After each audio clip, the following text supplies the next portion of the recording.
What's up, people? I am back for another video. This one's gonna be a bit shorter, just because this movie it's not like it's a mockumentary, so relatively there is a plot, but really the plot is these group of friends: Gordon,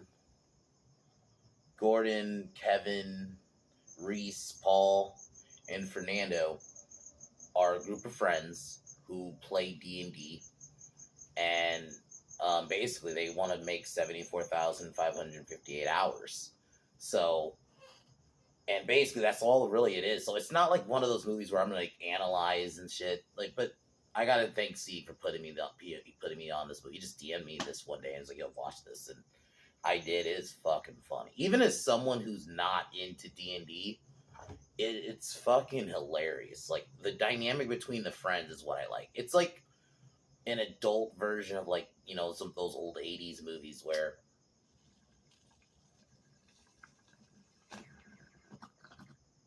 you know where it's a group of friends playing D&D, but it's, you know, this came out in like 2006 and it's an independent movie. So like I'll admit there's not a lot known about this movie. I think Bobby don't even know this movie exists, but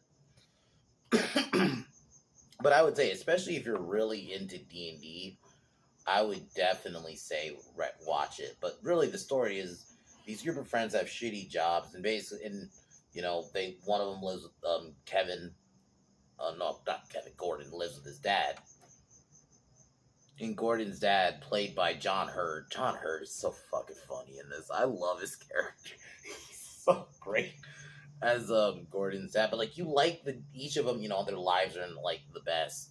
So they like, it's like they use D&D as an outlet, and basically you're kind of just cheering for, and it's done like a documentary, you know. You see them at their actual jobs, they're driving around, like they really do. I'll give them this, they make it seem like you're actually watching a mockumentary, not just like a movie that tries to be a documentary. For an independent film that came out in 2006, I gotta give it to them. If you really love D&D, I definitely think you'll like this movie. It's the humor is like, it's still like, you know, mid 2000s, like kind of raunchy humor, but it works. It's not obnoxious, because there are times that kind of humor can be obnoxious as fuck, and I don't think that is.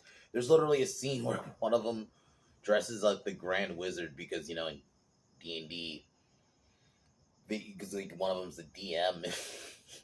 So the Grand Wizard, he puts a KKK costume, and that's like when shit could just be offensive and it's just to be funny, but it worked here. I was dying. If you'll definitely, and Kelly LeBrock's in it. There's actually a lot of like 80s veterans. Kelly LeBrock, I mean John Hurd's in it. Beverly D'Angelo's in it. So you actually got a decent cast. Well, I mean, besides like the main characters who are all like unknowns, but it's a fun little film. It's only an hour and a half. When they make it to those hours, you're definitely like happy for them. For me, what carried the movie, besides like some of the little funny bits, like, you know, one of them has a girlfriend who's like obviously not into the shit. It's fucking great. I love that KKK bit was funny. The outfit, the bits where Gordon's talking to his dad. I love his dynamic with his dad. It's so fucking funny because his dad's like doesn't understand this shit at all. Yeah, it's like you feel the camaraderie. I think that's like the one thing this movie really shines through, is the camaraderie between these group of friends.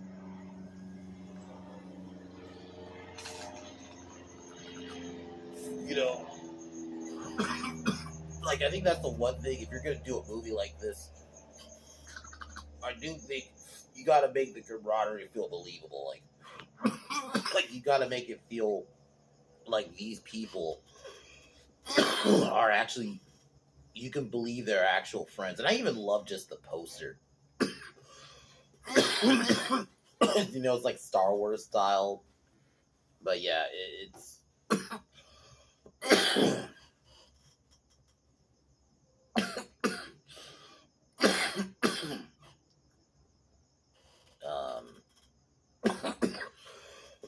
yeah, I definitely recommend it. It's a short little movie. It's I mean, it's probably not for everyone. Some people can find the the comedy a bit.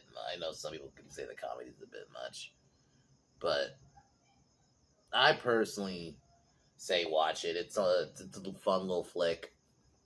I mean, even as someone who's, like I said, not into D&D can enjoy it. So that's really all I can say about it. It's a fun little mockumentary. When they make it to the hours, you're happy for them. You're celebrating. I love how it ends, and just the soundtrack's even fun. You got a lot of like '80s bands playing, even a little bit of '80s bands playing on it. It's like for an independent film, they got a decent cast. So John Hurt's the VIP for the movie for me, but overall, if I were to give this one out of 10, an 8 out of 10, I'm definitely gonna watch this one again. So I'm gonna thank Steve for putting me on this one. But yeah. Tomorrow, I'm actually after this video, The Blackening's finally up, so I am probably gonna be watching that. And oh my god, I can't believe I'm actually doing this. But yeah, we're gonna be watching that. Oh man, I mean, I watched the trailer last night, and there's a part of me that hopes this is like a parody, like this could be a funny parody, but then I guess, I was talking to my friend Mara about this, that there's a part of me that thinks this also be cringe, because I cringe at some parts of the trailer. I'm hoping the cringe is intentional, but that could just be me trying to cope. But whatever. I'm watching this shit right now.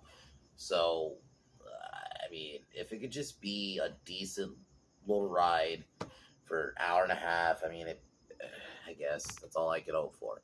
But Gamers is fun. So I definitely recommend that. So Blackening tomorrow, and then Monday, definitely we're gonna. I'm working on the list right now. I don't know what the number is so far, but you already know my number one for 93. But yeah. Anyway, let's cheers out, and I'll talk to y'all tomorrow.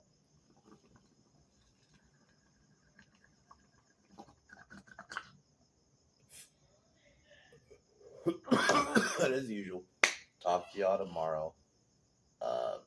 Gamers is awesome. Talk to y'all